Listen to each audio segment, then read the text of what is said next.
मित्रों, जैसा कि आप सब जानते हैं कि परम पूज्य श्री प्रेमानंद महाराज जी का जन्म उत्तर प्रदेश के कानपुर शहर के सरसों गांव में एक ब्राह्मण परिवार में हुआ था। इनके पिताजी का नाम शंभू पांडे था और इनके दादाजी एक सन्यासी थे। इनके पिताजी ने भी बाद में सन्यास को स्वीकार किया था। इनकी माताजी बहुत धर्मपरायण थी। महाराज जी के माता पिता के हृदय में संतों के प्रति बहुत आदर सत्कार था। वे सदैव संतों की सेवा करने में रुचि रखते थे। इनके घर का माहौल अत्यंत शुद्ध भक्ति भाव से भरपूर था। महाराज जी के बड़े भाई संध्या काल में मिलते भागवत जी का पाठ किया करते थे, जिसे पूरा परिवार बैठकर सुनता था। मित्रों, कहते हैं कि महाराज जी ने अपनी छोटी उम्र में ही बहुत सी चालीसा का पाठ करना आरंभ कर दिया था और 5वीं कक्षा में पहुँचते पहुँचते उन्होंने गीता प्रेस की सुख सागर का पाठ पढ़ना शुरू कर दिया था। महाराज जी बचपन से ही अपने जीवन के उद्देश्य पर सवाल उठाते थे।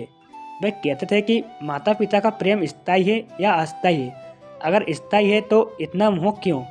इसी तरह के कुछ विचार थे जो उनके मन में आते थे। क्या स्कूल में पढ़ाई जाने वाली विद्या उनको उनके लक्ष्य की प्राप्ति करा सकती है? अगर नहीं करा सकती है तो इसे पढ़ने का क्या फ़ायदा। कहते हैं अपने मन में बहुत सवाल उठाने के बाद उन्होंने श्री राम जय जय राम और श्री कृष्ण गोविंद हरे मुरारी का जप करना शुरू कर दिया था। 9वीं कक्षा तक पहुँचते पहुँचते उन्होंने यह फैसला कर लिया कि उनको आध्यात्मिक की तरफ का रास्ता चुनना है। यह बात उन्होंने अपने माता पिता के साथ भी की। इस बात के लिए तो वे स्वयं अपने परिवारजनों को छोड़ने के लिए भी तैयार थे।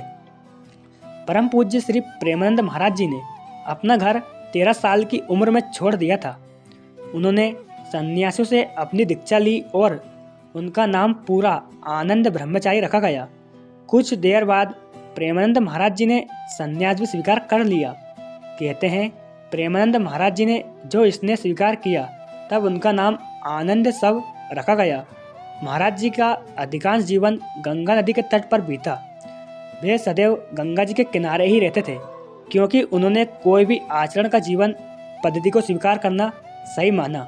श्री प्रेमानंद महाराज जी हर मौसम में अपने आप को उठा लिया करते थे। वे अपने शरीर पर थोड़े ही कपड़े पहनते थे और सदैव गंगा मैया के साथ साथ रहते थे और गंगा मैया के जल का मनन करते थे और जो भिक्षा में रोटी मिल जाती थी उसका सेवन करते थे। जितनी मर्जी ठंड पड़ती हो, पर महाराज जी गंगा जी में 3 बार डुबकी अवश्य लगाते थे। महाराज जी बहुत दिनों तक भूखे प्यासे भी रहते थे और उपवास रखते थे। जैसा खाने को मिलता था वे उसको स्वीकार कर लेते थे, लेकिन वे भगवान की भक्ति में लगे रहते थे। उनका स्मरण भगवान से नहीं छूटता था। मित्रों, कहते हैं कि संन्यास मार्ग में ही श्री प्रेमानंद जी महाराज को भगवान सदाशिव के स्वयं दर्शन हुए हैं। महाराज जी स्वयं कहते हैं कि भगवान शिव की कृपा से ही वे वृंदावन के रास्ते पर आए थे। कहते हैं महाराज जी एक दिन बनारस में एक पेड़ के नीचे बैठकर ध्यान कर रहे थे। तभी उनको राधा कृष्ण की महिमा का आभास हुआ। उन्होंने एक संत की प्रेरणा से 1 महीने के लिए रास्ता खुद देखने की इच्छा व्यक्त की। कहते हैं महाराज जी श्री चैतन्य महाप्रभु की लीलाएं देखते थे और रात को रास लीला देखते थे। कहते हैं कि 1 महीना उनके जीवन में सबसे बड़ा परिवर्तन लाया। ऐसी 1 महीने के बाद उन्होंने संन्यास मार्ग को त्याग कर भक्ति मार्ग को चुन लिया। यदि रासलीला उनके जीवन पर इतना प्रभाव डाली कि महाराज जी इनके बिना एक क्षण भी नहीं रह सकते थे।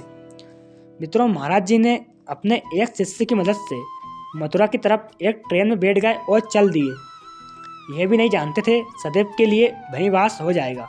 कहते हैं महाराज जी की वृंदावन में शुरुआत में दिनचर्या वृंदावन की परिक्रमा और भगवान बांके बिहारी के दर्शन से हुई थी। मित्रों, कहते हैं कि महाराज जी को राधा वल्लभ मंदिर में स्वयं राधा जी को ही निहारते रहते थे और ये बात वहाँ खड़े एक स्वामी ने देखी तो उन्हें राधा सुधा निधि का एक श्लोक सुनाए। उन्होंने महाराज जी को श्री हरिवंश नाम जपने के लिए कहा। शुरुआत में महाराज जी श्री हरिवंश नाम लिखने में थोड़ा संकोच कर रहे थे। उन्होंने पाया कि उनके मुखारबिंद से श्री हरिवंश नाम स्वयं खुद ब खुद चल रहा था।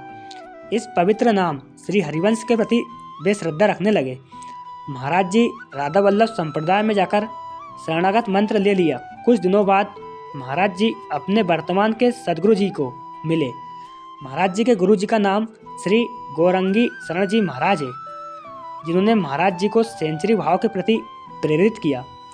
मित्रों, कहते हैं महाराज जी के 10 वर्षों तक अपने गुरु की सेवा की। महाराज जी के गुरुजी ने उन्हें जो भी कार्य दिया, उन्होंने वह कार्य बड़ी लगन और दृढ़ता से किया। कहते हैं महाराज जी के गुरु जी उन पर सदैव खुश रहते थे। महाराज जी ने अपने गुरु की बहुत निष्ठा से सेवा की। गुरु कृपा और वृंदावन की कृपा से उनमें से सेचरी भाव उत्पन्न हो गया और श्री राधा रानी के चरणों के प्रति उनके हृदय में प्रति भक्ति अथवा श्रद्धा उत्पन्न हो गई। महाराज जी को जो मिल जाता वे उसको ग्रहण कर लेते थे। उनकी स्वयं की कोई इच्छा नहीं है। महाराज जी अपने शिष्य अथवा वृंदावन वासियों से बहुत प्रेम करते हैं। महाराज जी के मुखारबिंद से निकले हुए वचन अथवा कथा बड़े से बड़े पापी को भी धर्म के रास्ते पर प्रेरित करती है। इनकी वाणी में नाम महिमा पर विशेष जोर दिया जाता है। हम ऐसे महान संत के श्री चरणों में बारंबार प्रणाम करते हैं।